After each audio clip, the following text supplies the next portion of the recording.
What's good, fight fans? This is Ash's Corner, and this is my part 2 of the Gervonta Davis versus Mario Barrios pay-per-view fight this Saturday on Showtime.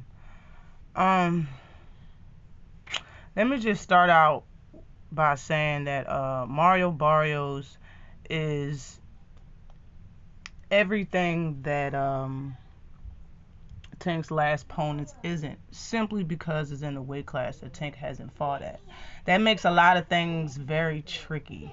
But I'm going to start off by saying his specs real quick. He's 26-0, 17 knockouts, 131 rounds he's fought total in his professional career. His knockout percentage is 65.38%. He's been fighting professionally for 7 years. He's a WBA, I believe, regular champion. And he's 26 years old. He's 5'10 with a 71-inch reach, and he fights out of San Antonio, Texas. Okay, he started his pro debut in November 2013, okay? Late 2013.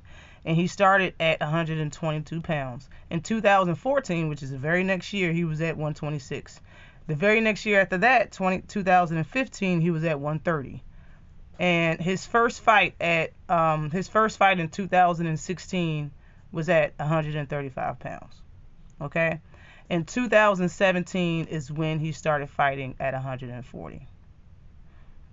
All right, so if you don't even, he only had one fight in 2013 because it was his last fight.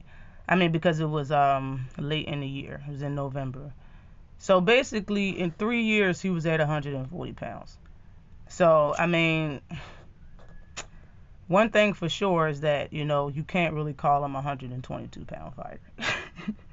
You know what I'm saying? For real. Like, he moved up freaking from 122 to 140 in 3 years.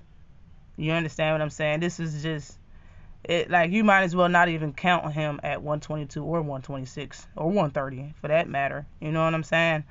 But he's been at 140 ever since his first fight in 2017. His trainer said that he was squeezing down to 122 pounds, and I believe it because of his weight changes that he was going through. He was going through a lot of changes within 3 years. His trainer also said that is the reason why Mario Barrios' power stayed with him while he was going up in weight. You know what I'm saying? And I believe that too. But Barrios has dropped everyone that he's fought at 140 pounds, and if he didn't drop him, he stopped him. You know what I mean? But he did stop all the fighters. He stopped everybody that he fought at 140 besides one fighter. And the only fighter that he didn't stop was the only fighter that he's ever fought in his entire career. On his entire resume, he's only fought one undefeated fighter. And that's the fighter that he fought for the title that he has. He fought him in 2019. He was 7-0, only 7 fights. I think his name was Batir or something like that. He was a southpaw. He's a Russian. That fight went all 12 rounds, and Barrios won, I believe, unanimous decision. Okay, Barrios has never been dropped. Okay, he's never hit the canvas. But he does have a cut on his left eye that seems to keep open. It's been 2-3 fights. I think 2 fights for sure that that cut keep opening. And it might open this fight. Who knows? Barrios has the height advantage. He has the reach advantage. He has the size advantage. This is his 10th fight at 140 pounds. All of that is in his favor, can work for him for this fight, And when you look at this picture on the screen, you can tell that, he has a good chin also.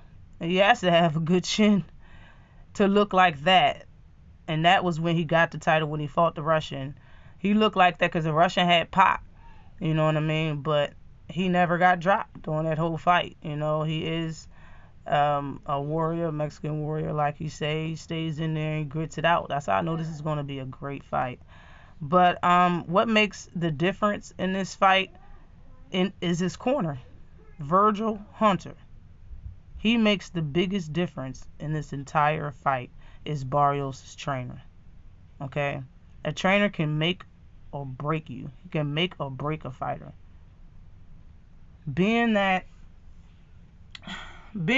like he can, a trainer can have a good fighter, and if he's a bad trainer, the fighter can lose unnecessary fights, take unnecessary damage. The fights can be longer than necessary. Like, a lot of mistakes can happen if your corner isn't helping you. You know what I mean? This is the exact opposite. Like, Virgil Hunter is a great trainer. Like, in my opinion, my personal opinion, I believe he's a great trainer. He has an eye out for things. I believe he knows exactly what he's doing. You know, and as far as both of them are concerned, he said Barrios is the type of fighter you come to the gym for.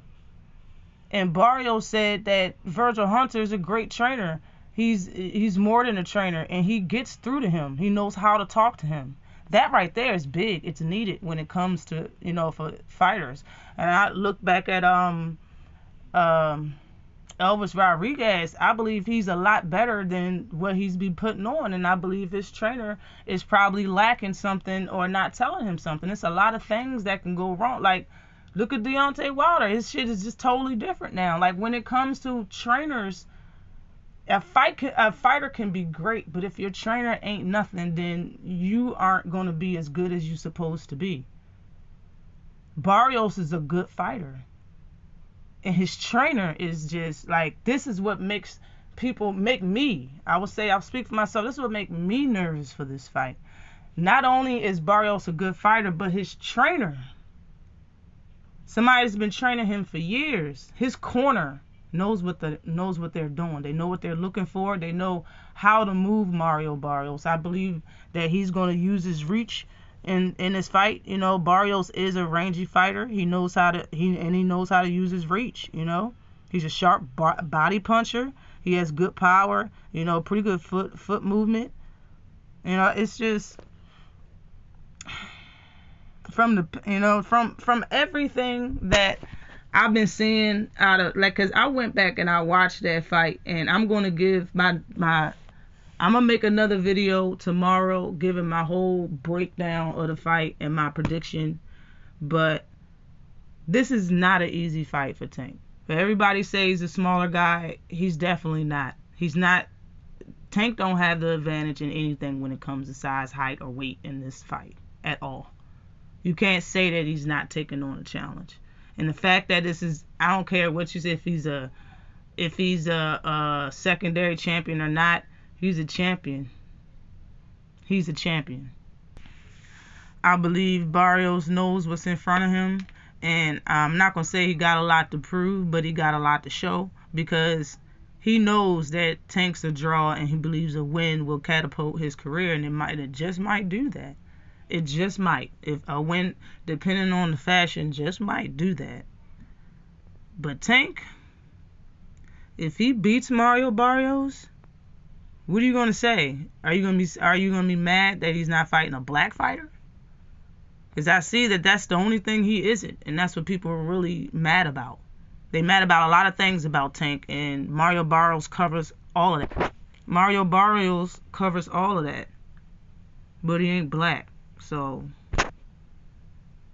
if y'all are still going to be mad after this, it is what it is. It's like, it been is what it is with y'all. Like, I don't entertain haters that much. I try not to, but always like and subscribe to the channel. This is a challenge indeed. Peace.